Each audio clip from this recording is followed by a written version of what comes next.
We'll go ahead and get started. I think we have more people watching on Teams this morning than we do here in Corley Auditorium, but thank you for coming. It's my pleasure to introduce Dr. Becca Shriver live from the Czech Republic, where it's about 5 o'clock in the evening. Dr. Shriver is an assistant professor of history at Missouri Southern. She's spending the fall of 2022 researching and teaching in the Czech Republic. She was honored to receive a visiting position at our partner university in the Czech Republic, the University of Hradec Králové, where she's investigating 1920s Czech anti-war organizations while also teaching courses offered to both MSSU and UHK students. She teaches a wide variety of courses related to European history at Missouri Southern, including co-leading our Model United Nations Club and course. Additionally, since joining Missouri Southern in 2018, she's offered several courses with study abroad options, including this one for our students this fall, History 430, The Heart of Europe, Culture and Identity in Bohemia. So please give Dr. Shriver a round of applause to show her how appreciated she is in the Czech Republic. Yeah, well, first, thank you all so much for joining me this morning or evening, depending on where you are in the world. It's so good to be speaking with you all today. Again, for those who don't know me, I'm assistant professor of European history, specializing on modern Europe at Missouri Southern. And I've been there since 2018. And one of the reasons why I accepted the position at Missouri Southern, and I'm so proud to be a member of this university, is our international mission. So I was particularly honored to be working in Czechia this semester with our partner institution, the University of Hradec Králové.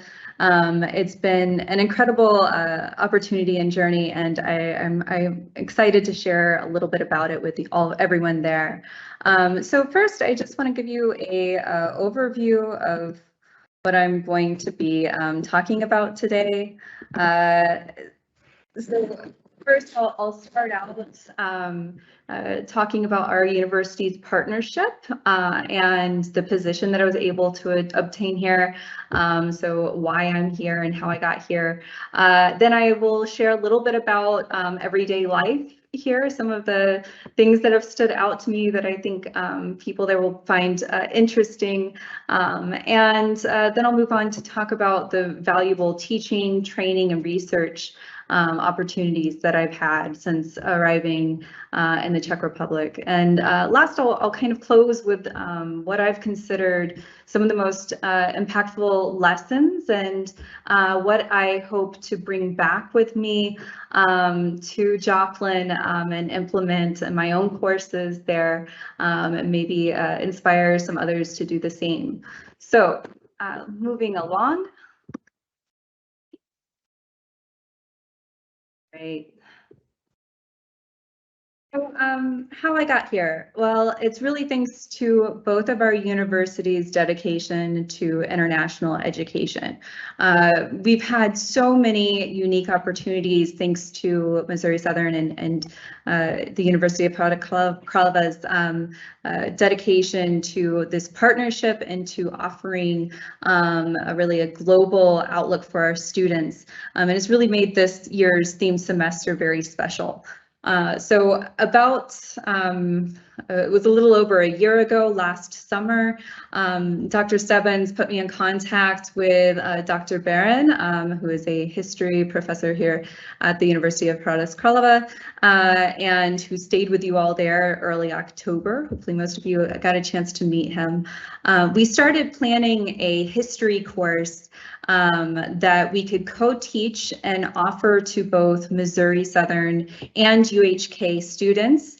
And this quick quickly evolved into something much deeper and more extensive type of exchange, where I was able to apply for and receive a visiting scholar position at UHK, and we were also able to work on some study abroad opportunities for our students. So this visiting position entails me working on a research project and teaching a couple of courses here, including that joint class that Dr. Barron and I designed. This similar collaborations we're able to develop in business and art. It's really a cool opportunity for our students, and all of our students at UHK and Missouri Southern have the option to study abroad at each other's home institutions. So that's a really cool opportunity. We were talking, about close to 50 students on both sides together, getting the chance to study and visit at each other's institutions. International education and studying abroad are invaluable learning experiences for students. Through these, they're able to increase their communication skills. They're able to expand their worldviews.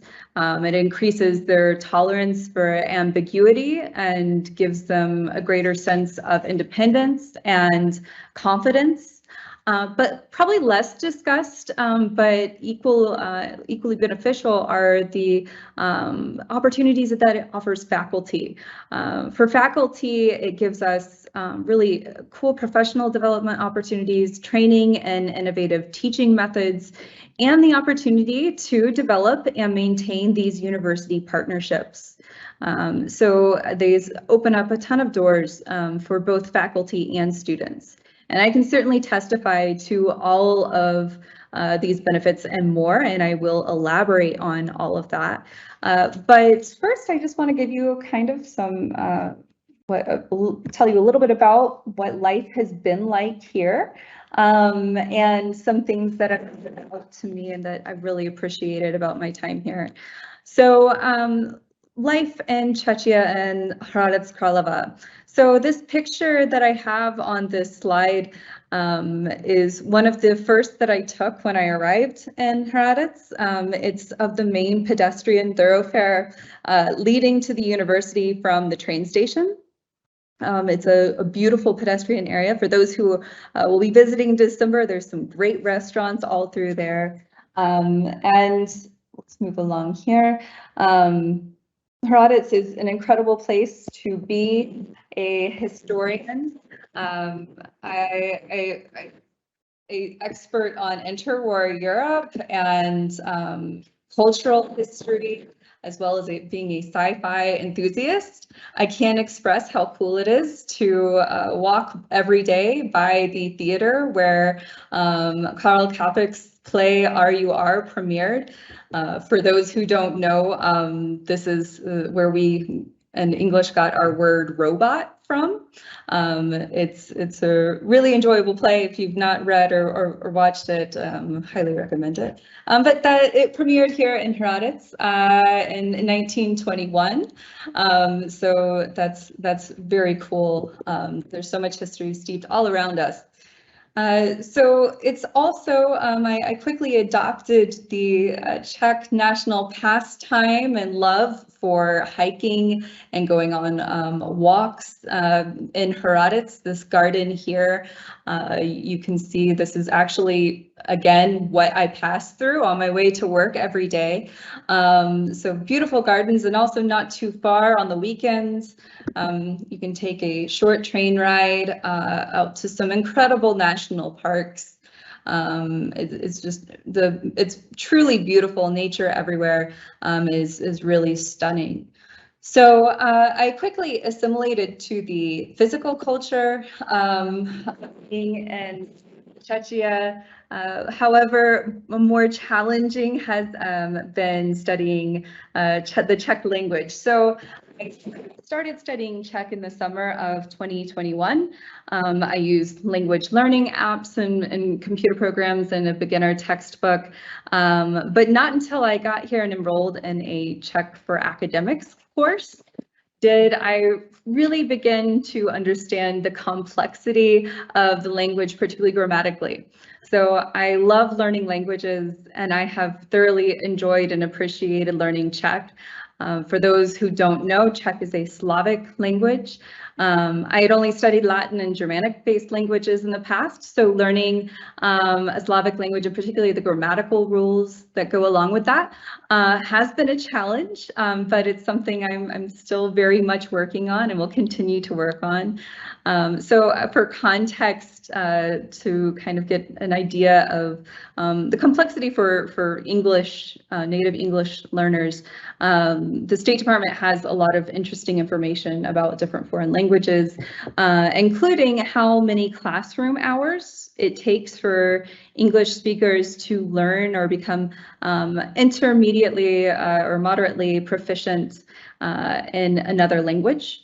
Most Latin and Germanic-based languages take native English speakers about 575 to 600 classroom hours to reach that intermediate level. So languages like Spanish, French, German, Dutch, all of those, about 575 to 600 classroom hours. Compare that to the number of hours it takes on average to learn Czech. That is 1,100 hours. So about twice as much time for those native English speakers.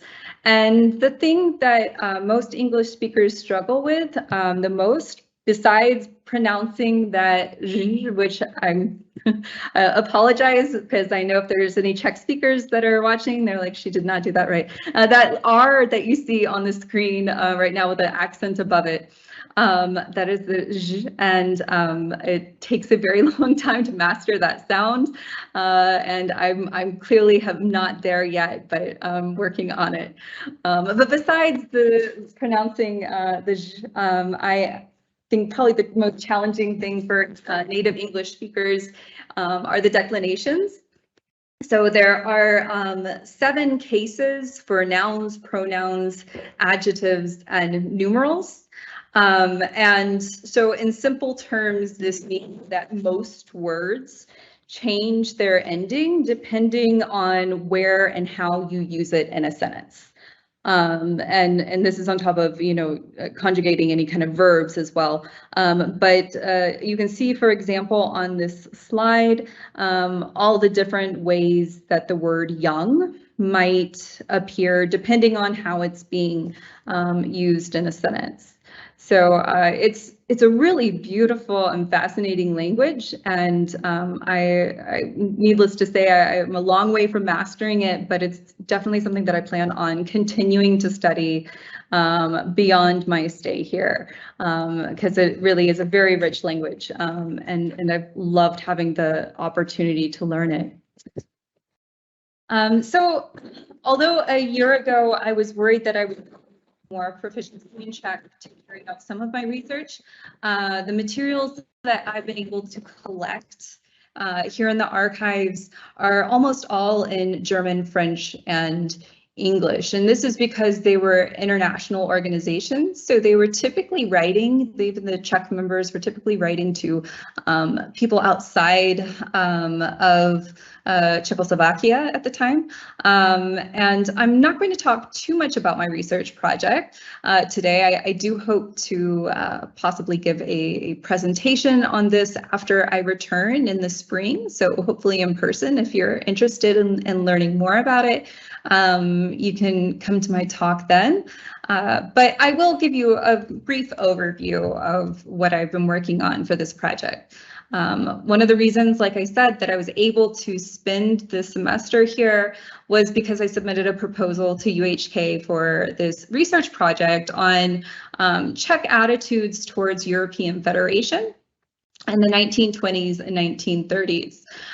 So Czechoslovakia's first president, Masaryk, and Foreign Minister Beneš They are famous for supporting the idea of a, quote, United States of Europe. And their Czech branches of European Federalist organizations, which also were anti-war organizations, were very large. And this is something that I had always recognized, but had not had the opportunity to consult their archives and their papers before the semester. And so when I started looking through these organizations' papers, one thing that kept arising was the argument that a federation, a European federation, offered a solution to their interwar refugee crises. Specifically, Czech groups were very interested and concerned about the plea of Ukrainian refugees from Poland. And so this is a really interesting to kind of think about in dynamic ways about the relationship between Czech and Ukrainians, and also the relationship between, in perspective of people in Czechoslovakia and Poland and Russia, and how their views of refugees from these regions also are reflective of their relationship with these other countries. So this is what my research is focused on. That's just the tip of the iceberg, but I wanted to let you all know what I was working on there, and there's the title of my project, and hopefully you'll be able to come hear more about it in the spring. So in addition to working on this research project, I've also been teaching one of the courses, like I mentioned, that Dr. Barron and I are co-teaching is a seminar on Czech history called The Heart of Europe. So students at MSSU and UHK meet in person and virtually to discuss readings each week, and they are also working on a collaborative research project. In this course, as I mentioned earlier, both sets of students have the opportunity to visit one another at their home institutions. UHK students visited mid-October. And it sounds like they had a fantastic time. You all and Joplin did a great job of playing hosts, and MSSU students will be visiting UHK in December. And I just came out of a meeting about talking about everything that they have planned for the students who are coming, and it sounds absolutely fantastic. I'm so excited for everyone who's going to be able to visit, and there is going to be quite a large group visiting. So that's going to be a very exciting opportunity for everybody. Then the other course that I am teaching, offering here, is through the Erasmus program. It is a course specifically for international students. I have students from Asia, Africa, Latin America, and all over Europe in the class, and it's been incredibly rewarding to teach them this semester, and I've gained a lot of insight and knowledge while doing so. So teaching these courses has been very valuable, but I've also had the opportunity to participate in and activities that are also going to enhance my pedagogy once I return to Joplin. So in addition to those classes, I'm also a part of a International Educators Without Borders professional learning community. So this is a partnership between UHK and a university in Spain, and we're meeting to talk about how we can learn from each other, create a network of international educators, and how we can internationalize our curriculum and improve student experiences in exchange programs. So that is an incredibly valuable opportunity. We had our first meeting this morning, and we'll continue to meet every month until next June. So this is something that I'll get to continue to participate in for the next 6 months or so. So that's been great. The next thing I want to just mention is that next week I'll be traveling with some of my UHK colleagues to one of their other partner universities in Poznan, Poland, to participate in a workshop on enhancing quality teaching of humanities and social sciences in higher education. So I am so thankful to be able to participate in that as well and take what I learned back to the classroom at Missouri Southern. Then I'm also involved in a Czech American workshop on Central European history, where I'm going to have also the opportunity to share my research and get feedback towards the end of this month. But it's also been a great opportunity because it's not only building relationships with Czech academics here, but also other American academics that are involved in Central European history. So I feel incredibly thankful for being able to have these training opportunities. So I think that we are quite lucky to be a part of universities that are so committed to international education with such robust and talented international programs. And what I'm going to focus on for the rest of my time today is how we as domestic faculty and students and staff can really embrace the opportunities provided to us by these international offices and maximize the positive impact of international exchange and the opportunities there. So since we are institutions who embrace and encourage global education, our students, faculty, and staff should also be always mindful of how we can all contribute and learn from our diverse campus communities. So in a recent study that included many international students' experiences, one student who attended a university very similar to ours reflected that, quote, "This is a university that welcomes all races, in which you can see students from all over the world." But then they continue stressing the importance that the university must have teachers and students capable of exiting their own world in order to see all of the benefits that our diverse campus communities offer. So we shouldn't just expect exchange students necessarily to assimilate to our expectations and our way of life, but rather to experience the full benefits of our international campus. That we should step outside of our own worlds and see and understand and learn from people who have other rich and unique backgrounds.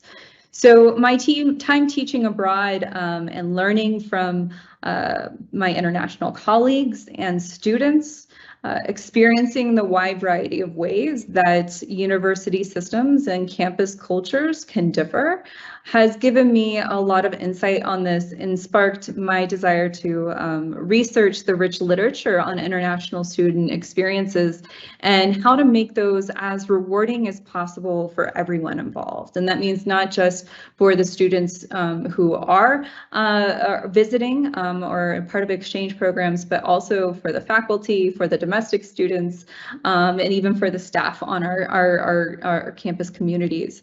So there are several things that stand out to me that I will certainly be more mindful of in the future.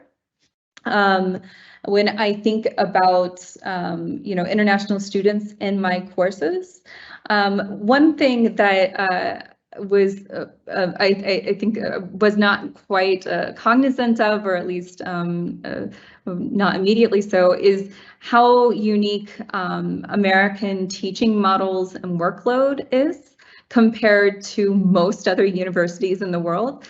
The fact that we oftentimes will have constant regular assignments, meaning like weekly assignments, things due, even multiple times a week. That regular evaluation and assessment is not normal in most of the world. It's quite unusual, including here in Czechia. But elsewhere as well. This is so when you think about this from an international student's perspective, you know, coming to a university where you're expected to turn something in every week, that is really going to be a huge shock and change, and being able to be flexible and work with students who maybe are just not used to having to turn something in quite so frequently. Instead, here it's much more common for students to learn the material over the span of a semester, and then at the end of the semester take an exam that measures what they learned. And really that final exam is the majority of their grade in the course. So being cognizant of that, that's just not the way that we do things, particularly at Missouri Southern, is not particularly common. So I think also being more, you know, sensitive and realizing that expectations and student learning outcomes are different depending on, you know, where someone has come from. So in the US, and particularly at Missouri Southern, we focus a lot on application and critical analysis, but that's not always the case. I know in my own courses, I'm always wanting to have students discuss, and I want to hear their ideas, and I want them to interact. But in a lot of other countries, that's just not what's expected of students, and in fact is discouraged in some places. That you know, students are expected to come in, listen to professors, and you know, take what they've said and you know, memorize those things. But this is not the, you know, so us wanting students to engage in classroom discussions, not only might it be uncomfortable for people who English is not their first language, but it may be culturally uncomfortable if they were taught not to necessarily interject or to speak into different ideas that the professor is presenting. So just being more sensitive and aware of that. And then realizing that the diversity in our classrooms truly is a rich educational resource, that multiculturalism and international students are incredibly valuable for our domestic students learning and for the faculty. So what does all this look like in practice? Well, I started doing a lot more research on best practices for helping international students become a true member of the campus community, and making sure that they can facilitate cultural adjustments and offer true exchange between our international students and domestic students. And some of the ways that in the books and articles that I've read recently that suggested are really beneficial are inviting guest speakers from either different organizations from on campus or in the community that can help students understand the local school system and the opportunities and tools that are available on campus. And so this doesn't just mean, you know, the practical things, but also social organizations and groups. So what are some of the different campus organizations that students can get involved in? What are some of the resources that we have available on campus, particularly things like Lion Co-op, having someone come in and just tell our students about those great resources that we have. Also, there's something that is stressed over and over again in the literature is the importance of using universal examples in our teaching. So not something that only students from Joplin or Southwest Missouri can understand, but really thinking about how we can apply what we're talking about to a global community.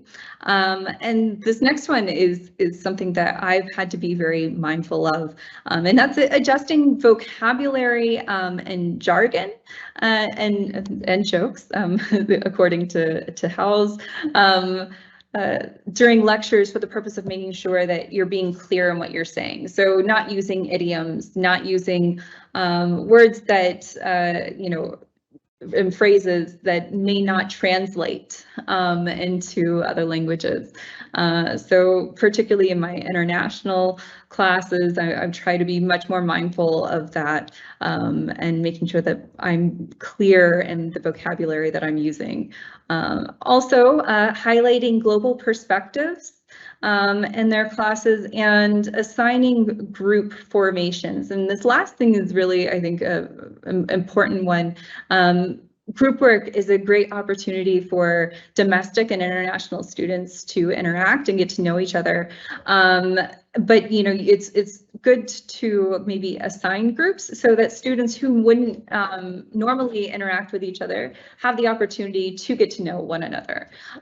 So making sure that you assign groups that really allow for greater interaction between domestic and international students, because that's one of the most challenging things, is building those friendships and those collaborations between domestic and international students. So also, last thing that is really simple, but you know, just check a calendar and make sure that you're not scheduling any important assignments and tests on really important holiday or religious holidays for different people in their class. So that's a pretty simple thing that I think that we can all incorporate into our pedagogy from a professor's perspective. And now, how to encourage academic success. Planning for different cultures and cultural sensitivity and culturally specific learning when designing course instruction. So thinking about, how can you approach a topic from different perspectives, inspiring a lot of in-class interaction, again, between domestic and international students. This is, again, something that's one of the most challenging things to do, but so important. We can also all work on enhancing classroom culture to be as welcoming and accepting as possible for everyone in our classrooms. And this is something that domestic students certainly can engage with as well, and making sure that you are interacting with all of your peers. I know that so often students come in and they're tired and they're just focused on getting through the class and leaving, but college is a unique time to really get to know people from different backgrounds and really take advantage of that as much as possible. Another thing that we can do as faculty is research projects related to local community or host countries can really help international students. And if you can build into there some kind of comparative element. So say you're teaching a business course, having your students investigate a local business in Joplin and how a small business there functions versus a small business in their home countries for international students, and doing sort of a comparative analysis and maybe even giving a presentation to the rest of the class so that the rest of the class can also learn about where maybe some of their classmates are coming from. So this is one approach, or from a historian's perspective, researching the different histories of where people are from and being able to incorporate that into the assignments of the course. So these are just a few ways that the most recent literature on helping or enhancing both international students' experiences while they are abroad, but also enriching the campus community and making sure that everyone realizes how lucky we are to be at universities that have such rich exchange programs and diverse campus communities. So I just want to leave off saying that it has been such an honor to be a part of both of these universities, both Missouri Southern and the University of Kralova. And this is certainly a semester that I will never forget, and the lessons that I've learned, I hope have been meaningful to other people watching, but I know that it will go on to have a long-lasting impact on my own teaching, and hopefully for benefit my students for years to come. So I know I'm finishing a little bit early, but I thought there might be some questions. Please feel free to ask anything about my experience here, or if you're going to be joining us in December, if there's anything you would like to know. One thing that is relevant for those who might be visiting, it gets dark very early here now. Since the time change, we start seeing night set in about 3:45. So it's been dark here for a couple of hours. So yeah. Well, we do have more than 10 minutes for questions, and if you're on Teams, you can type your questions into the chat box, and I'll go up to the control room in a minute and see if we have any. But in the meantime, are there any questions from the audience?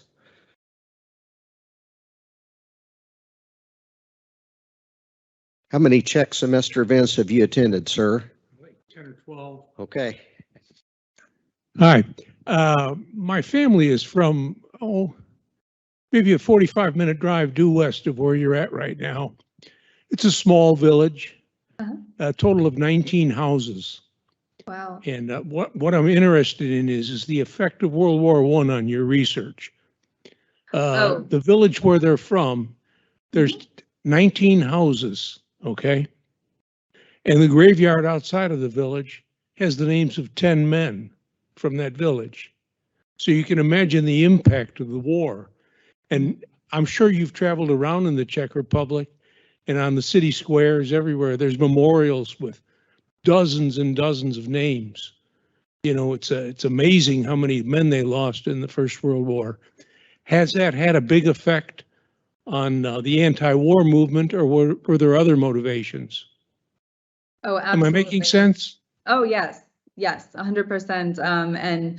And that was really probably one of the prime motivators of these groups, is they could not imagine living through another war like that. And their fear was that with really strong nationalist countries, aggressively nationalist countries, that another war would be inevitable.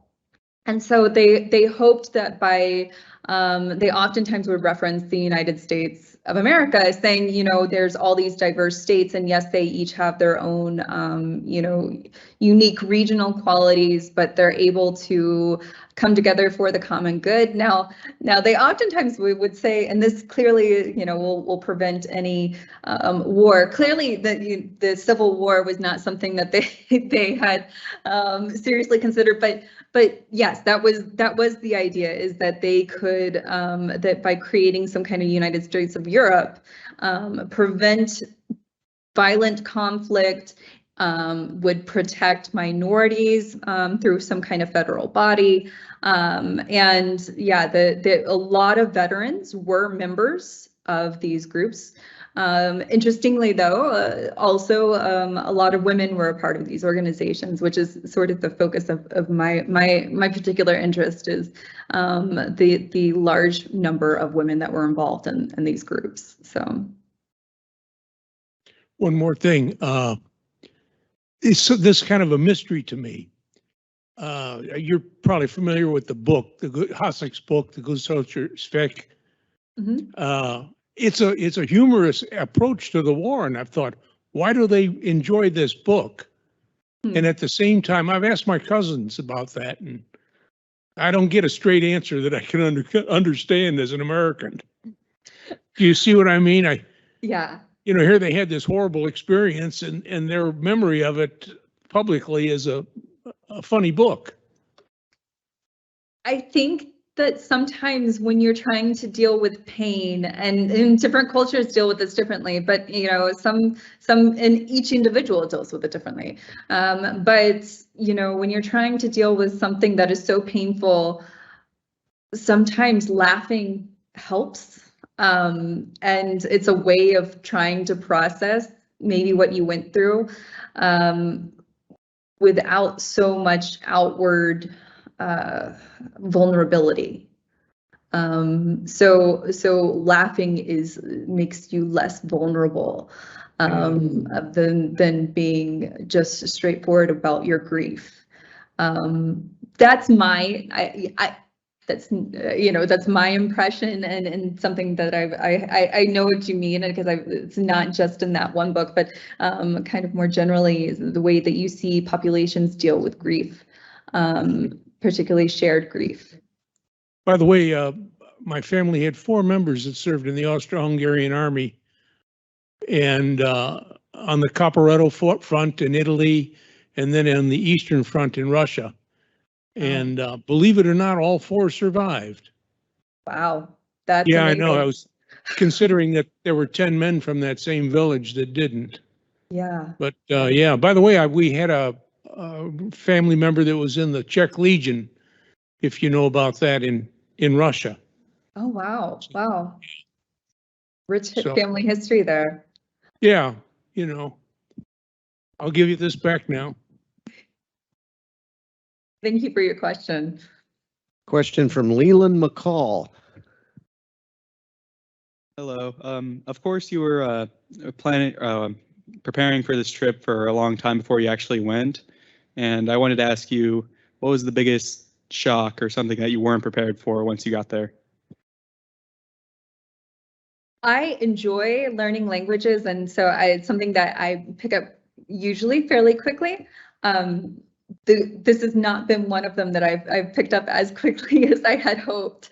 I think that the complexity of the grammar was not something I was totally prepared for. But you know, overall, I think too, maybe I would also add to that how much fun teaching the classes have been here, and getting to know the difference in students. Some people will say that all students are the same regardless of where you are, and I haven't really found that. I think that there are different cultures on campuses, and I love our students there at Missouri Southern, but it's been cool to kind of get to know people from all over the world, students from all over the world, and to hear their views on education and what they want to get out of university education. So I think I was a little surprised by that, but also just, you know, very pleasantly so. Thank you. Mm-hmm. Other questions? Do you have other examples of perhaps some culture shock that you might have experienced upon arriving in Czechia?